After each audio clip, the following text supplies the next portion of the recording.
আসল বোমাটা এবার তবে ফাটিয়েই দিলেন মোহাম্মদ ইউনূস। বীরভূমের সাঁইথিয়ার সংখ্যালঘু সেলের তৃণমূল কংগ্রেসের ব্লক সভাপতি কি বলছেন নিজেরাই শুনুন।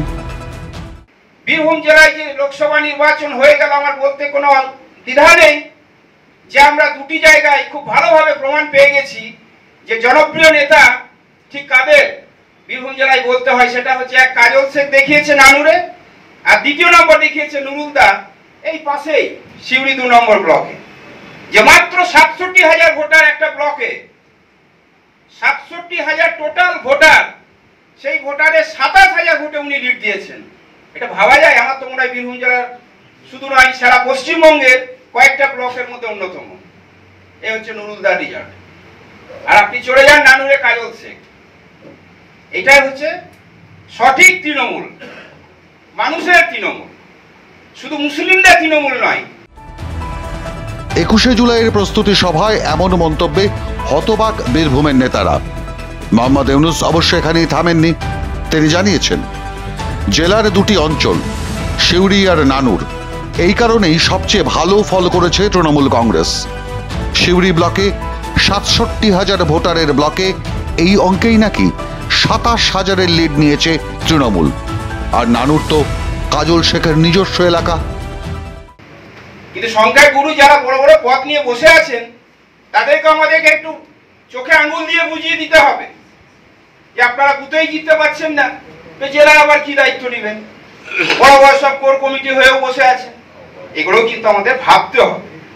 সবই সংখ্যালঘু করবে, বোম বানা থেকে শুরু করে লাঠি সব আমরাই বার করব, এটা ঠিক না। এটাকে একটু দেখতে হবে। যাক, আমি আর সেরকম কিছু বলছি না।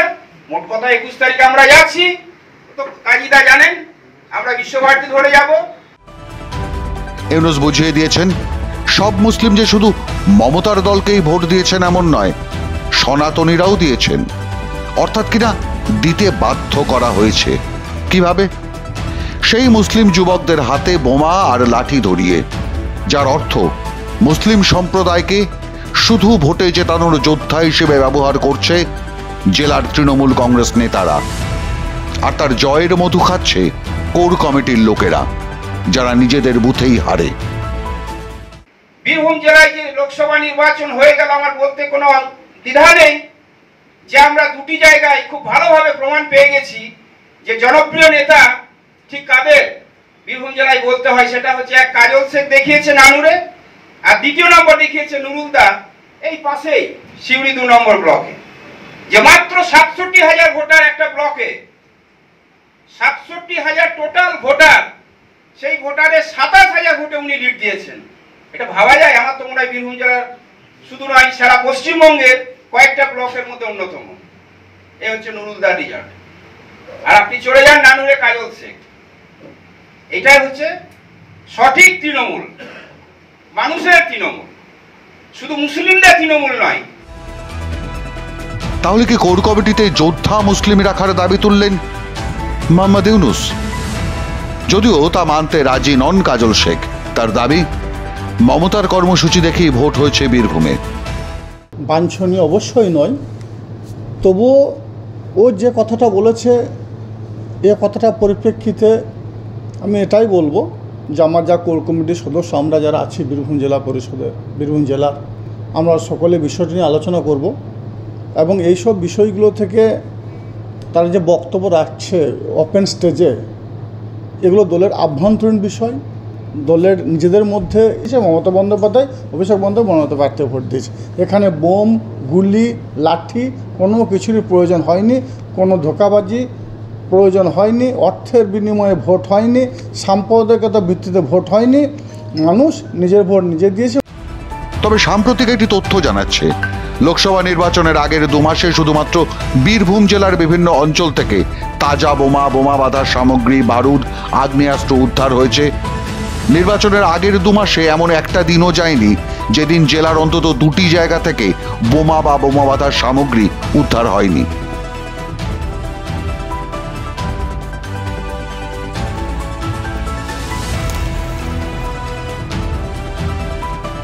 আর ফলাফল প্রকাশ হওয়ার পর তো রীতিমতো বোমা ফাটিয়ে সেলিব্রেশনের ছবি ভাইরাল হয়েছে এবং ভাইরাল করেছেন তৃণমূল কংগ্রেসের মুসলিম বাহিনী।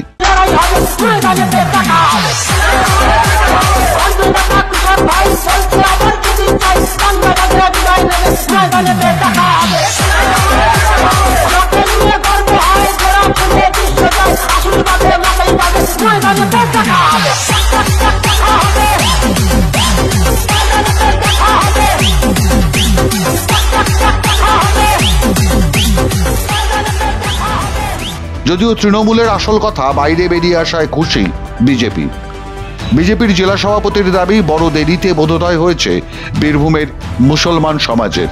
মুসলিম সমাজের উন্নতির জন্য নয়, এই রাজ্যের সরকার চলছে মুসলিম সম্প্রদায়ের ছেলে মেয়েদের অপরাধী আর সমাজ বিরোধী বানিয়ে।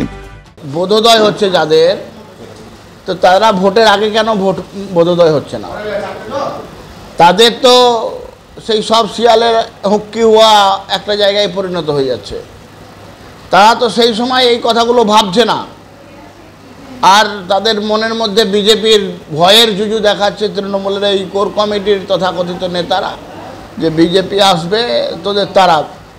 তখন এরা আজকে স্বীকার করছে যে তারা বোম মারে, তারা বুথ দখল করে, তারা ভোট জ্যাম করে, তারা মানুষের গণতান্ত্রিক অধিকার হনন করে নিয়ে তৃণমূল কংগ্রেসকে জিতায়। আর আজকে এই বোধোদয় যখন হচ্ছে, তখন নিশ্চিতভাবে আমি আশা করি এটা 2026-এর ভোটের সময়ও সেই বোধোদয়টা জাগ্রত থাকবে। 21শে জুলাইও ঠিক এমনই ঘটনা ঘটানো হয়েছিল কলকাতার রাস্তায়। এমন সব সমাজ বিরোধীদের জড়ো করে কলকাতার রাস্তায় চালানো হয়েছিল তাণ্ডব। আর সেই ঘটনাকে স্মরণ করতে প্রতি বছর তৃণমূল কংগ্রেসের পক্ষ থেকে পালন করা হয় শহীদ দিবস। এবারও আসবেন সাঁইথিয়ার সংখ্যালঘু সেলের সভাপতি মোহাম্মদ ইউনুস। তবে এবার তাদের ঠিক করতে হবে কিভাবে বাঁচবেন তারা, সমাজ বিরোধী পরিচয় নাকি নাগরিক পরিচয়। মাধ্যম ব্যুরো রিপোর্ট।